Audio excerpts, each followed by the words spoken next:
Hello বন্ধুরা, good morning, welcome back to my channel. তো দেখো, একদম বেড থেকে আজকে শুরু করলাম তোমাদের সাথে নিয়ে সারাদিন কি করছি না করছি দেখতে থাকো। তো এই যে ঘুমটাকে একটু ছাড়িয়ে নিয়ে তারপর চলে এসেছিলাম জানলা খুলতে।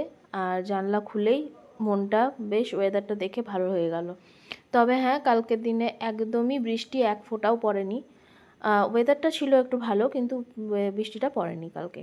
তারপর চলে এসেছিলাম দেখো বিছানাপত্র গুছাতে।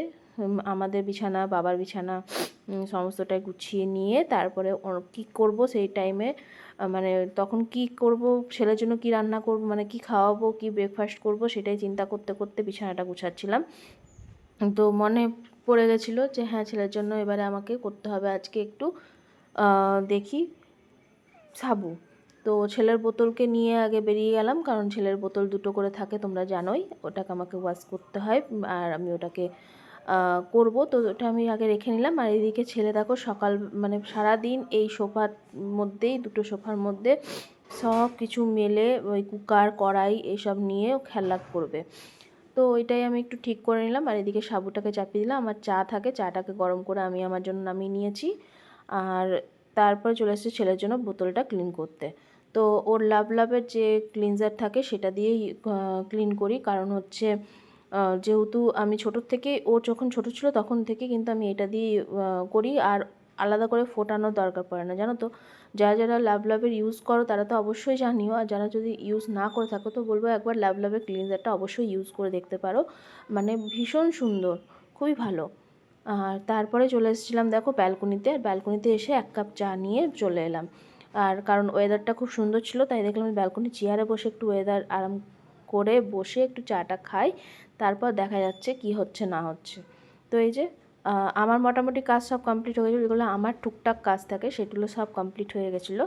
তো এই এক চুমুক দিয়ে একদম সুন্দর একটা ওয়েদারকে অনুভব করে চলে গেছিলাম স্নান করতে। স্নান করে এলাম, কারণ ছেলেকে নিয়ে মা গেছিলো নিচে।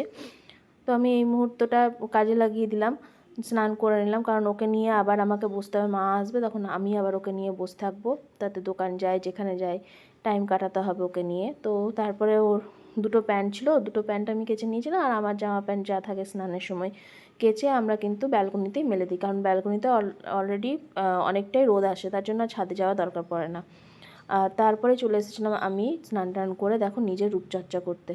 তো হ্যাঁ, আমি চুল টুল বেঁধে নিয়েছিলাম। আর আমি কিচ্ছু লাগাই না স্নান করার পরে, এই যে গুড ভাইবসের একটা টোনার আছে সেই টোনারটাকে অ্যাপ্লাই করি, আর এক্সট্রা করে কিচ্ছু মুখের মধ্যে কিন্তু আমি লাগাই না। তো ওইটা লাগিয়ে নিলাম। আর বাকি টিপ একটা পরে নিয়েছিলাম, সিঁদুর পরে নিয়েছিলাম, সেগুলো আর ক্লিপে নিয়ে নিই। আর তারপরে দেখো একটু ভালো করে মুখটা ঠিকঠাক করে নিলাম। আর করে নিয়েই চলে গেলাম হচ্ছে ছেলের কাছে। ছেলে এবার চান করে নিয়েছে, চান করে হচ্ছে তার মধ্যে ওকে নিয়ে আমার দোকান যাওয়া সমস্ত কিছু করে নেওয়া হয়ে গেছে, সেটা আর ক্লিপে নেওয়া হয়নি। আর এদিকে দেখো তখন ছেলেকে এবারে চান টান করিয়ে বেশ পরিষ্কার করে দেওয়া হয়েছে। আর তখন ও এইখানে গ্যাস ফ্যাস সব নিয়ে আবার রান্না করতে পর বসে থেকে গেছে, বলছে ক্যামেরা অন বিরিয়ানি করাই হচ্ছে। হয়নি, আর সময় হয়নি একদমই।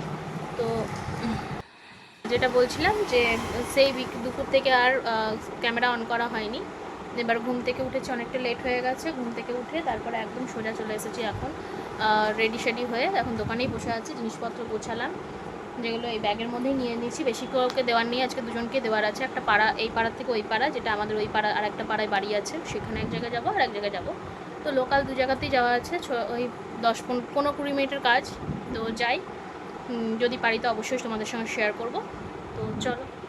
হ্যাঁ, তারপর দেখো বেরিয়ে পড়েছিলাম হচ্ছে জিনিস দিতে। একজনকে দেওয়া হয়ে গেছিলো, 2-3 জন অর্ডার করেছিল। তো তারা বলেছিল যে কালকে ওদের একটু চাপ আছে, তার জন্য দুজনকেই দিতে পেরেছে, আর দুজনকে দেওয়া কালকে হয়নি। অন্য দিন দেবো আবার আলাদা যেদিন বেরোবো।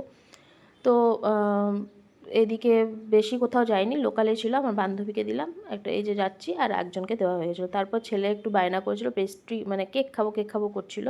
তো আমি দেখলাম যে কেক খাবে, নর্মাল কেক তো খাই, আর তাহলে পেস্ট্রিটাই এনে দিই, পেস্ট্রি যদি একটু একটু খাই, তার জন্য পেস্ট্রি ছেলের জন্য কিনে নিলাম। তো আজকের ভিডিওটা এতটা ভালো লাগলো, অবশ্যই পাশে থেকো।